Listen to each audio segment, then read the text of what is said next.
Hey guys, this is Brandon again. I'm out here in the Integra. I just picked up a compression tester gauge, and I'm about to check out the compression on the Integra. The first thing you want to do when you're checking the compression on a car is you want it to be warmed up and up to somewhat running temperature. You don't want to do it on a cold engine. You'll get some bad readings. So we're just going to go ahead and start it up.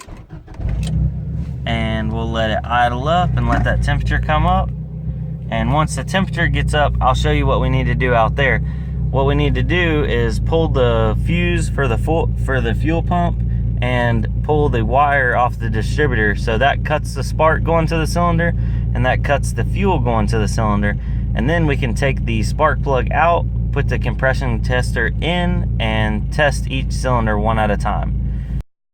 It's also a good idea, if you're checking the compression on a car, you have to take the spark plugs out, obviously. So if you go ahead and get a pack of new spark plugs, instead of putting the old ones back in, you can throw some new ones back in, and new spark plugs never hurt anything. Okay, now that the car is up to running temperature or warmed up, you're gonna come over here, and I believe it's actually this wire on the B18 for the distributor. You pop that clip and unplug that wire, and then it won't have any spark. And just to make sure, you can go in and try to turn it over again, and if it fires up, then you know you didn't pull the right one. But there's only 2 plugs on the distributor, and I think it's a smaller one. So you also pull inside. I didn't get the clip of that, but you pull the fuse pump fuse. That's a tongue twister. And so that way it doesn't send any fuel to the injectors. So all we're going to be testing is the compression. There's not going to be anything else introduced into the motor. And you'll start off with, I like to start off with the first one closest to the distributor. It really doesn't matter as long as you keep track of them. Alright, normally you would want a little bit longer extension, but I'm just using what I work with. Also, a big thing, since those spark plugs are so far down in there you can't really touch them, is if you get a spark plug socket that's got a little piece of rubber on the inside, it makes it a lot easier, because when you put it down over the spark plug, it actually kind of grabs onto it a little bit. So when you go to take it out, let's see here. Oh wow, that was super loose. When you go to take it out, it'll just pull out with the socket, instead of, a lot of times if you don't have the little rubber grommet in there, it'll stay down in the bottom, and then you're like, oh crap, well, how do I get it out of there?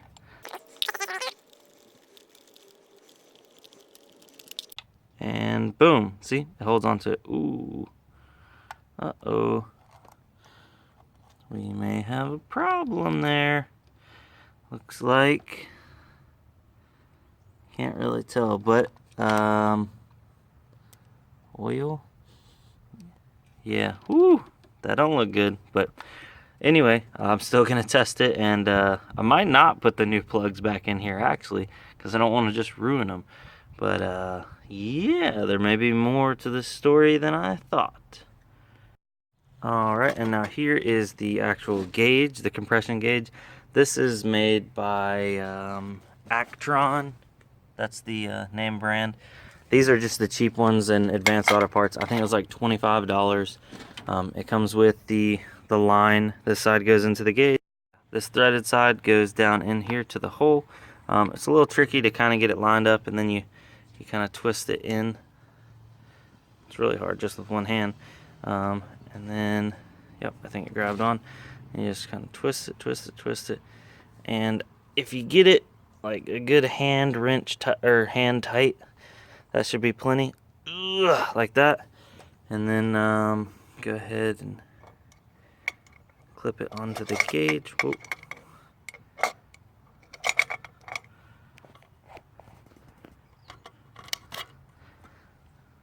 There we go. And make sure to bleed off any pressure. There's no pressure on this one, but we'll just let this sit right there. And I'm gonna clean this other stuff off so it doesn't fall. That oily plug. But yep, we'll leave that right there, and let's do a test. See what we end up with.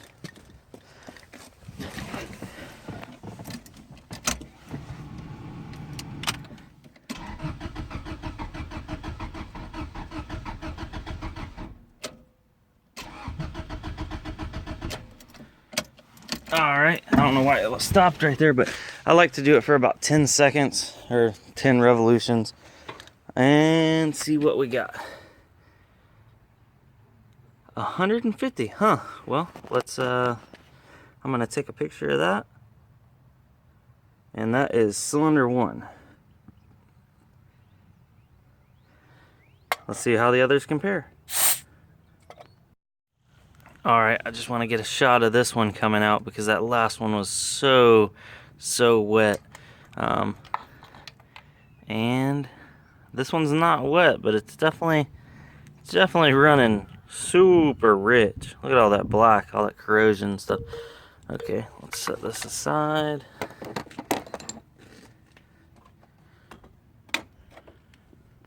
Okay, now cylinder 2 looks like it's coming in at 125-ish, roughly. So 125. That's a pretty big change. Oh, my lens is all dirty. That is a pretty big jump from one to the other. On any normal car, I'd be worried about that, but since this is a Honda, you know, I think it'll be all right. I think it will be all right, but the battery started acting like it was getting drained down, so just so I don't skew any of the results, I'm going to pull the Camry up and try to get the jumper cables hooked onto the battery and give it some extra juice. So you want it to have a strong, good turning over, crank, so that way it gives all the compression that it's going to do, and it gives you a good idea of what you're working with. Alright, now I got the girlfriend's car hooked up, so we got some extra battery power. I'm going to bleed down this 120, and I'm going to run this second cylinder one more time. There we go, almost to that 150 range. And see, that's what I'm talking about, having a good battery to turn it over. See, I thought it was closer to the 120, like 125, but the battery was just getting weak and starting to slow when the motor was turning over. So now that I know that this cylinder looks pretty healthy too, let's move on to cylinder 3. All right, now on to cylinder 3.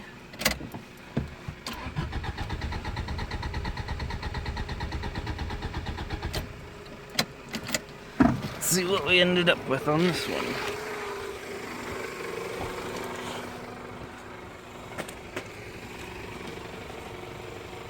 All right, right there around 140, almost that golden 150 zone. So it's looking pretty consistent across the board. Let's go to cylinder 4. All right, guys, the fourth and last cylinder, right at 140 psi. So the motor's actually it's not tip-top shape, but it's definitely wanting some boost. I think that first cylinder, when I pulled it out and it was so wet, I think we may be having a fuel issue.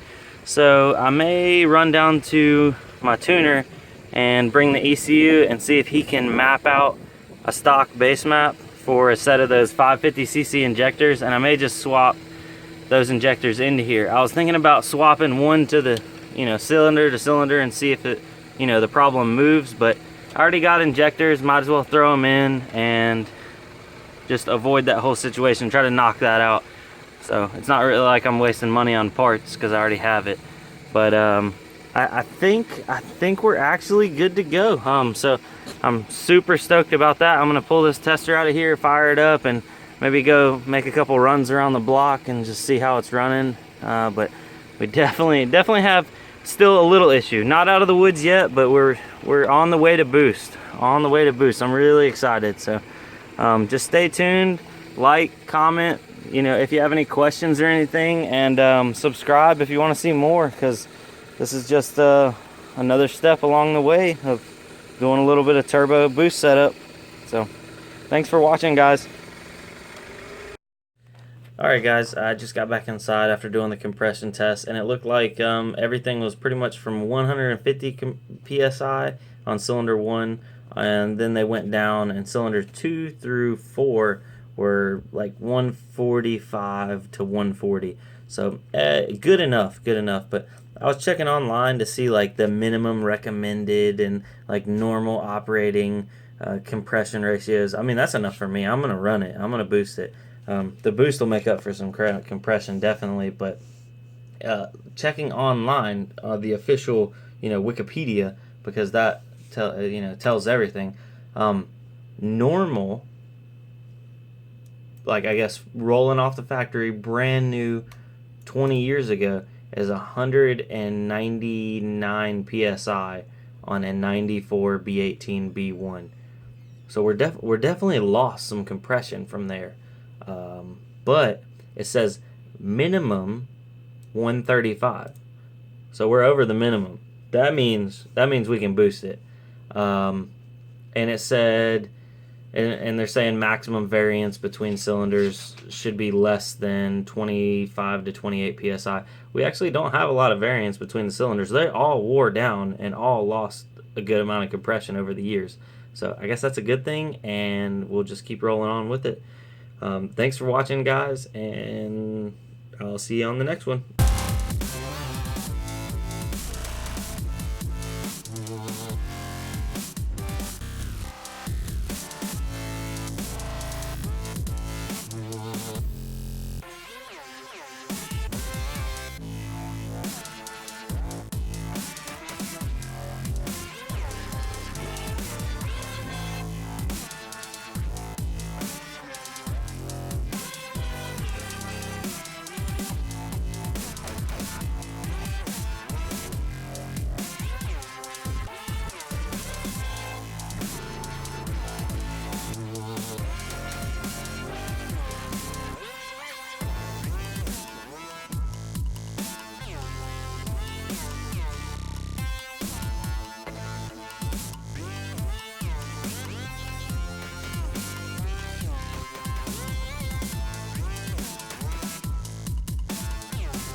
Everybody, I was just running down the road. I had some stuff I was taking care of, but I was on the highway and just cruising. All of a sudden, something flies out of somebody's car, like out of the window, and it hits my car. I'm in the WRX right now, and I'm like, "Whoa, what the crap was that?" And then I get off of the highway and I'm looking forward, because I never usually look at my hood or anything, but my hood scoop has actually caught whatever it is. I don't even know. I'm gonna flip to the front camera, and I'm gonna show you right here in a second, and then when I stop I'm gonna show you, but I think it's wedged in there, whatever it is. Okay, if you can see that right there in my hood scoop, I don't know what that is right there. That's what came out of somebody's car and hit my car. Well, it didn't hit my car caught it like a glove. So let's see if I can zoom in on it. Maybe like a dog collar thing. I don't know. Is there? Oh gosh, I see fur. Is it a dog? Did I catch a dog? I'm about to pull over and see what it is.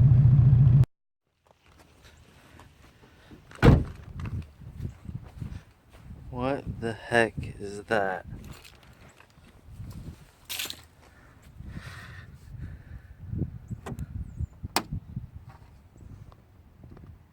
What? That fell out of somebody's car and then got stuck right there. Is there anything else in there? No? Huh, that's so weird. Well, whoever that is, you lost your thing. I guess it's like, is that a drift charm?